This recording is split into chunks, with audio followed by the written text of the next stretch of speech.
Hola a todos y a todas, somos Jessica y Alberto de Fresas a toda esta parte y venimos con un episodio que hemos tenido que dividir en dos partes porque tiene mucha chicha. Habéis participado un montón, estamos súper agradecidos y vamos a hablar de... Miedos. Vamos a hablar sobre qué son los miedos, sobre cuándo nos están protegiendo y cuándo nos están limitando porque ya nos generan mucho malestar. Vamos a hablar, bueno, nos habéis dicho un montón de miedos. Y vamos a abrirnos nosotros también, vamos a contar nuestros miedos, que creo que también está bien que nosotros no nos dediquemos solo a explicar, sino que nos abramos con vosotras y con vosotros y que nos conozcáis un poquito más. Justo. Así que empezamos. Iba a decir unos cuantos miedos de los que nos han mencionado, vale. La soledad, el rechazo, la muerte, la enfermedad, los aviones, el no encajar, un montón. Hablaremos de todos ellos. Ahora sí, para adentro.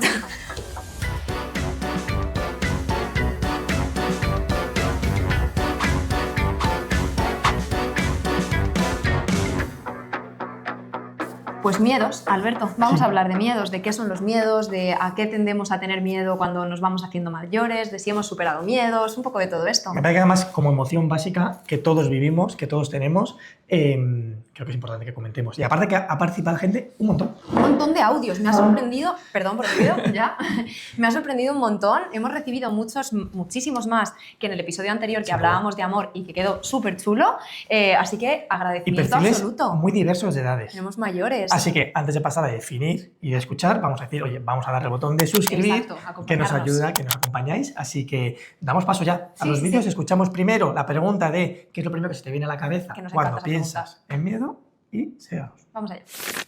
Hola, me llamo Reyes y lo primero que se me viene a la mente cuando pienso en el miedo diría que es la falta de control. Hola, me llamo Rafa. O el bloqueo de no saber qué hacer y cómo actuar. Mi nombre es Lucía. Desde que soy mamá creo que es que le pasé algo a mi hijo. Es quizá dolor y sufrimiento. Hola, soy Dani, pero sería algo que quiero evitar. Hola, yo soy Rocío. Son pelis de miedo, personajes de miedo que... Una casa del terror en la que estoy yo dentro. Hola, es un entorno oscuro y la sensación que aparece sin avisar, de ponerte en alerta, de sensación de vulnerabilidad y de que algo malo te puede pasar. Soy Mariluz y lo primero que se me viene a la cabeza son las películas de miedo. Me llamo Roberto González. Realmente no es ninguna definición concreta, pero son pues, los pensamientos que tenía cuando era más pequeño, el miedo a cosas concretas, pequeñas. Es una emoción que tiene una connotación negativa, que te hace estar alerta, que no te hace estar a gusto contigo mismo. Bueno, muy interesante. Sí. Antes de que comentemos todos estos, vamos a añadir los nuestros, ¿no? Vale. ¿Qué se te viene a ti a la cabeza cuando piensas en miedo? Yo intento siempre responder las preguntas para ayudarme a crear luego lo que quiero decir, ¿no? Lo primero que siempre se me haga es inseguridad. Porque me parece que la emoción de miedo lo que hace directamente es ataca tu seguridad, a tu sentimiento de autoeficacia y crees que eso que te da miedo no tienes los recursos como para gestionarlo. Total. Yo lo primero que está muy relacionada con inseguridad es la sensación de hacerme chiquitita, ¿no? Como de quedarme muy pequeña mirando aquello que es tan grande y que me asusta tanto. Esto, hay una chica, Mireia, que nos dice que para ella el miedo es sentirse inferior. Exacto, sí. No es el sentirte inferior con respecto a como puede ser en un ambiente social, pero sí ese hacerme chiquitita, ¿no? Yo recuerdo que mis miedos han transicionado mucho a lo largo de mi edad, supongo que como todos, luego veremos sus respuestas también, ¿no?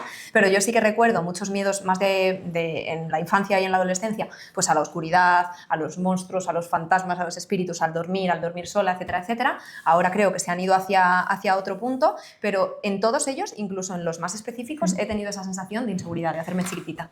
Te voy a decir una cosa, fíjate, me ha sorprendido y tiene mucho sentido, ¿no? Pero me sorprendió mucho la respuesta de la gente de qué es lo primero que se te viene a la mente es películas de miedo. Películas de terror. Es verdad que a mí, no sé, debo ser muy intenso, debe ser mi parte psicológica, que me lo llevo a esa parte un poco más profunda. Pero ¿a ti te gustan las películas de miedo? A mí me gustan las películas de miedo, como tengo un poco de miedo al hecho de dormir sola, me gustan siempre y cuando yo anticipe que los días siguientes no voy a tener que dormir sola y sí que me gustan mucho, pero tengo cierto traumita con las películas de miedo. Vi de pequeña, como con 8 o 9 años, una peli de miedo, de mucho miedo, que mis padres no me dejaban ver, sensatos y sabios ellos, pero yo la vi y estuve pasándolo mal mucho tiempo. Me pasó con El misterio de la aguja de Blake, o El misterio de la aguja. Bueno, pues una que está grabada encima con cámara, como si estuviera grabando en primera persona. Sí.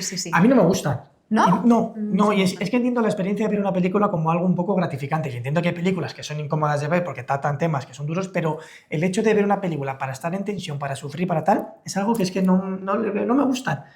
A mí es que la adrenalina y la tensión me resulta gratificante un es poco, algo que la veo así, que yo creo que hay muchos que la vemos así. Yo no, pero sí. yo no. Pero me pasa eso, me pasa también cuando veo situaciones en las que pues, el ridículo de otra persona me genera como vergüenza. Son cosas que no puedo ver. Entonces no la veo, no así. Pues vale, yo no veo películas de comedia porque me dan vergüenza. No, a mí comedia. Ahí no. Bueno, entonces, mucho. Fíjate que todo lo decía, no, el miedo, obviamente función básica, ¿sí? Que tiene una función adaptativa, ¿no? Que es la de protegernos, que es la de ponernos a salvo de aquello que nuestro organismo, nuestra cabeza, entiende como que es amenazante. Entonces ya no lo ha dicho mucha gente, es algo que hay que evitar.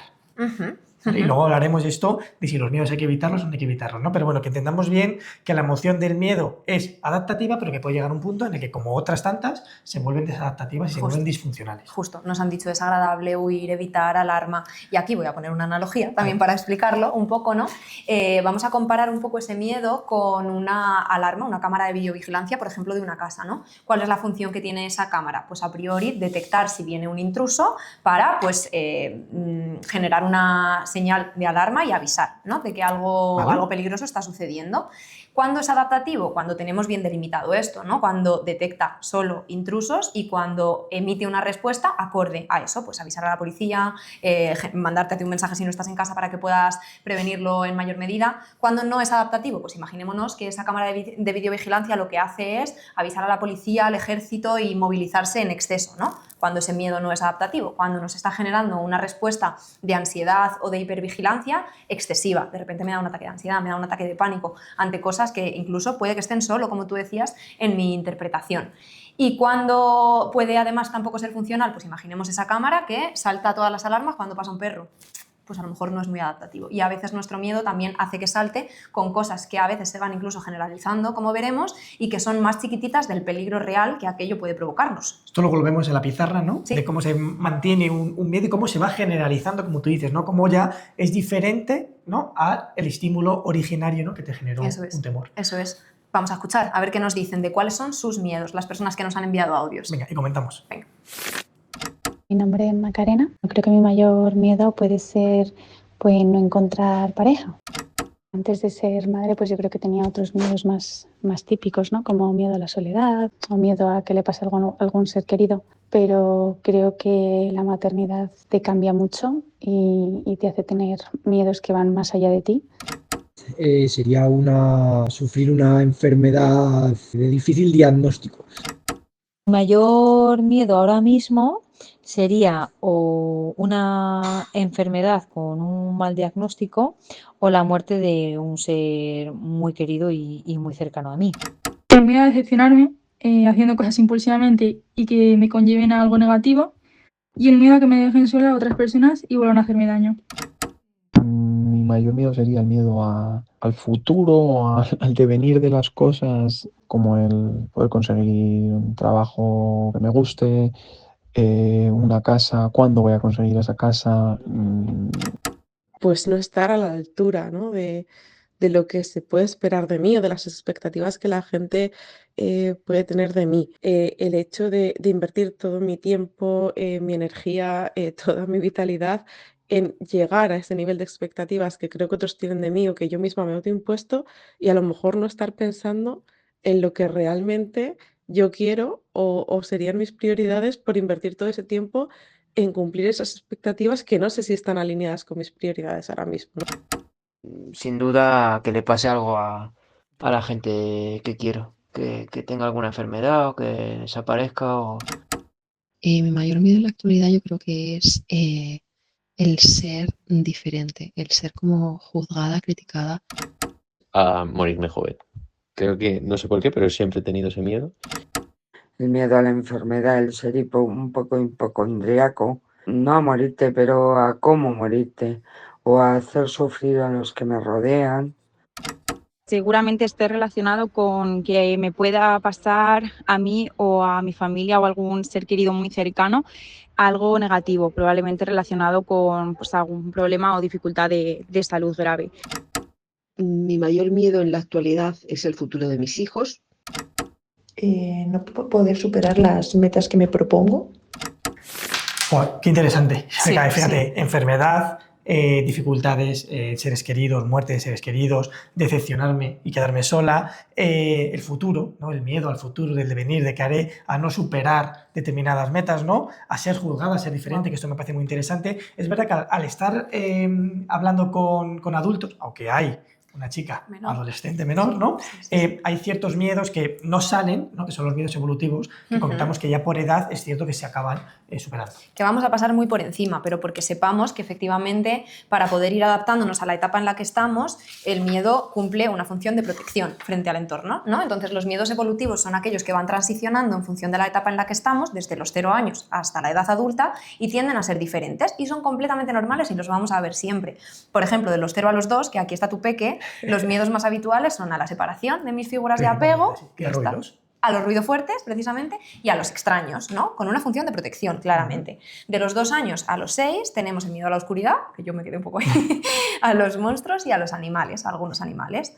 De los 6 a los 12 años, aquí ya entran cosas interesantes, tenemos el miedo a las lesiones y las enfermedades, a la muerte y al fracaso, tanto social como educativo. Y de los 12 a los 18, y yo diría que esto se extiende ya a la edad adulta, al rechazo, al futuro y a la enfermedad y la muerte. Esto sería un poco lo normotípico que nos encontramos siempre y que poco a poco, con el paso de la edad y de la madurez, pues se va transformando y tiende a ir desapareciendo. Y luego, ¿qué categorías vemos ya en los adultos? Vemos miedos que están más relacionados con lo social, con la salud, con lo personal y lo específico. Hemos puesto nosotros, ¿no? A ver, lo tenemos claro, ¿no? Si nos vamos a lo social, es el rechazo, a no encontrar pareja, que nos lo han dicho, ¿no? Al sentirme solo, ¿vale? Que eso me parece que son miedos también que son muy lógicos y que como seres sociales que somos, ¿no? Cuando hablamos que el miedo garantiza y busca garantizar la supervivencia. Hay una supervivencia física, pero el ser humano como ser social que necesita a la gente para sobrevivir, pues hay un miedo que también es muy innato al ser humano, que es el miedo a quedarme solo, ¿no? Entonces eso tiene como mucha coherencia visto desde el punto de vista más biologicista, ¿no? De lo que es el ser humano. Pero luego, por ejemplo, la salud, me parece que esto... es el que más ha salido, ¿verdad? O uno de los que más han salido, la muerte y la salud. Pero fíjate que ya no es tanto por el tema de la salud, del sufrimiento, ¿no? Del tener una enfermedad que te haga sufrir, es tanto por el que pierdas esa persona, ese apoyo, esta relación que para ti es significativa. No es tanto, lo relaciono más eso con más a lo personal casi, ¿no? Que tanto a lo salud, aunque lo hay, quiero decirte, las hipocondrias, obviamente, ¿no? Es un miedo a enfermar. Sí. Y siempre con un componente anticipatorio, ¿no? Porque escuchábamos algún audio, no recuerdo ahora mismo de quién, de alguno de los chicos que nos hablaba, mi miedo a la muerte ha sido completamente anticipatorio antes de que falleciesen mis abuelos, ¿no? Y después ya pues tuve que exponerme a aquello y prepararme durante el último tiempo para poder hacerme a la idea de que eso estaba pasando, ¿no? Y hablaremos eso es un en la miedo parte doloroso. 2, ¿no? La verdad, pues vamos a dividir el vídeo en 2 partes porque como ha sido tan interesante, ¿no? Dejaremos la parte de cómo gestionarlo, ¿no? Pero una de las cosas es esa que tener claro que muchas veces tenemos miedo a cosas que en un 90% no van a pasar. ¿Vale? O que cuando pasen, y que no cuando van a ser pasan así. te das cuenta de que no es tan catastrófico y de que tienes los recursos. Vuelvo a decir lo mismo, los miedos se encienden y aparecen porque creemos, hacemos una valoración en la que creemos que no vamos a tener los recursos para gestionarlo. Pues cuando ocurre y te das cuenta de que sí los puedes gestionar, obviamente ese miedo se desaparece, desvanece o por lo menos se hace menos intenso. Exacto. Y vamos a precisamente ver cómo aparecen los miedos. Vamos a sacar la... Sí, pero fíjate, antes de esto, si antes de la pizarra quiere decirte, antes de explicar cómo el origen y mantenimiento, ¿Vale? yo sí, por ejemplo, sí reflexionaba de qué miedos tengo yo.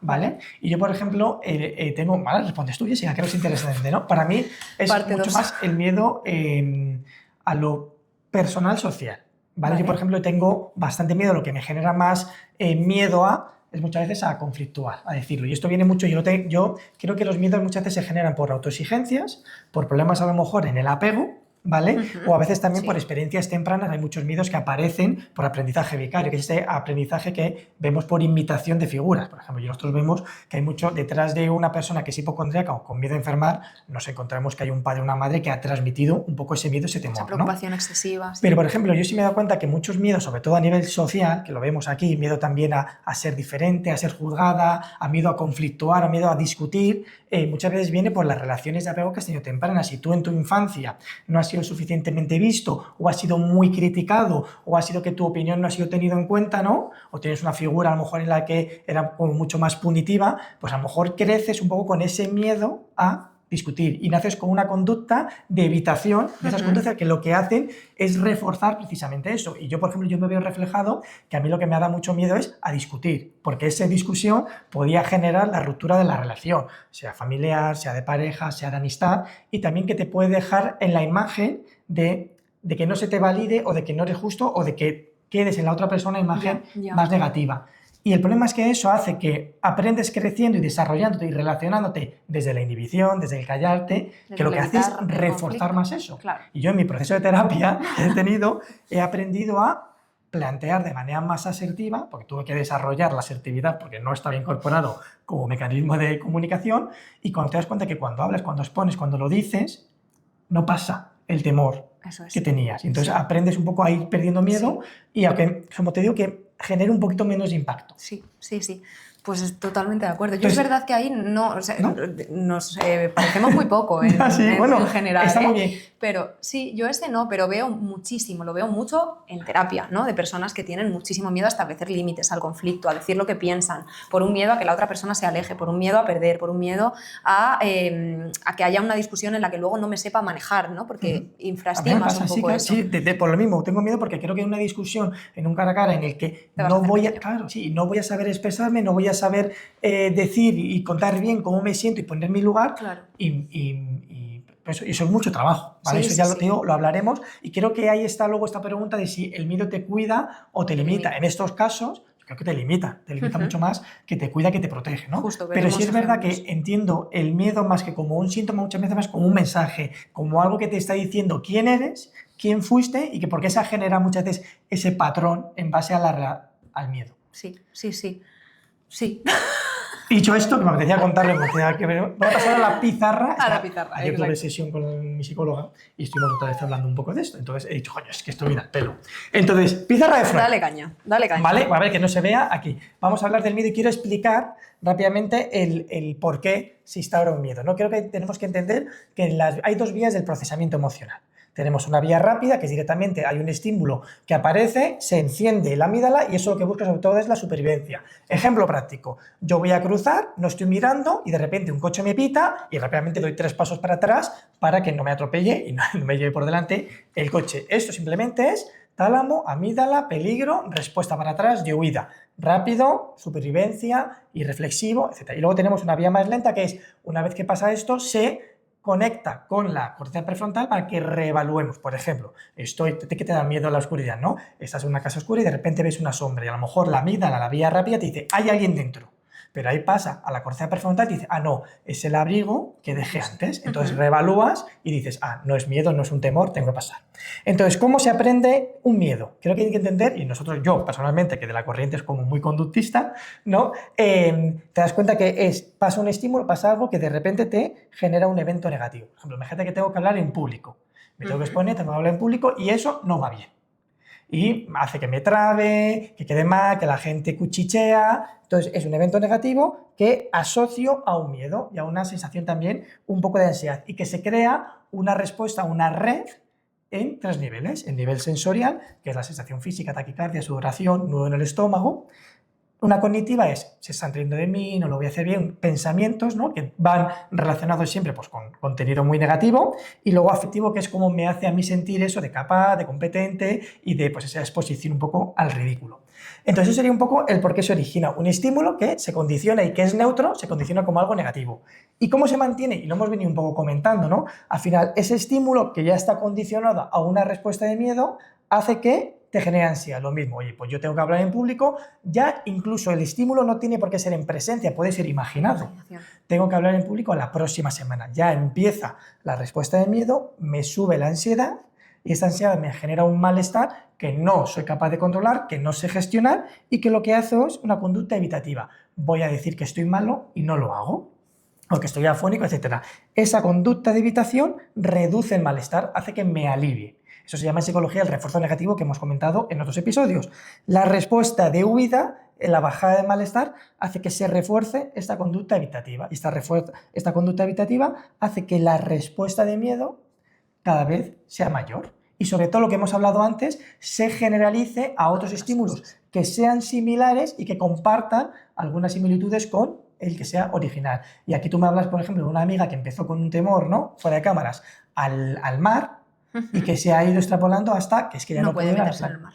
No puede meterse en el mar. Ahora lo estamos trabajando y estamos mejor. Vale. Estamos haciendo aproximaciones. Entonces, es un poco sí, para que entendamos, ¿no? Pues cómo se origina y cómo se mantiene y cómo las conductas de evitación, que lo hemos dicho, una cosa que recuerda es, la primera palabra que se me viene a miedo es evitar. Evitar, huir, alarma. Bueno, pues sí, así sí. Anticipamos, ¿no? Que para el próximo episodio hay cosas que trabajar y que hay que trabajarlo en esos 3 niveles, en el nivel sensorial, en el nivel cognitivo y en el nivel afectivo. Justo.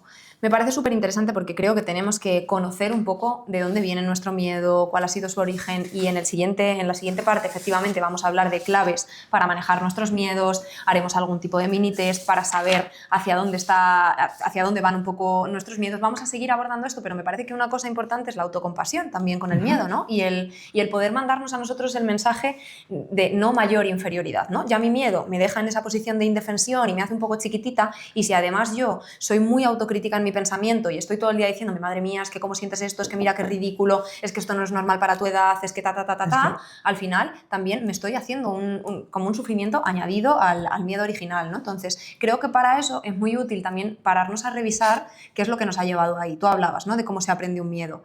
Cuando yo pienso en mis miedos, que son unos cuantos, que tengo un poco, no, a la oscuridad no, pero sí que en ocasiones me resulta incómodo, no diría que me da miedo, pero sí que me resulta un poco incómodo dormir sola, me cuesta un poco más, etcétera, etcétera, también porque estoy acostumbrada a no tener que hacerlo, ¿no? Entonces, por ejemplo las enfermedades, a la muerte, y creo que hay que parar un poco e intentar analizar de dónde viene nuestro miedo. Yo, por ejemplo, tengo mucho miedo al ridículo, que lo comentaba también alguna persona, ¿no? Tengo mucho miedo al ridículo, a hablar en público y hacer algo mal y sentirme ridícula, a esa emoción de la vergüenza, ¿no? Eso me da mucho miedo y yo he hecho un trabajo de intentar ver de dónde viene, cuál es esa experiencia temprana que a mí me generó tanta vergüenza y tanta incomodidad que hace que ahora, una semana antes de una exposición, esté diciendo, madre mía, a ver cómo va, a ver cómo va. Pero es que además este miedo que tú dices, este miedo a hacer el ridículo, a hablar y no hacerlo bien, puede ir desde la autoexigencia, que sería una manera de trabajarlo, o puede ir un poco desde la deseabilidad social, desde el apego, desde decir, necesito que la gente me valide lo que digo y lo que hago y necesito esa validación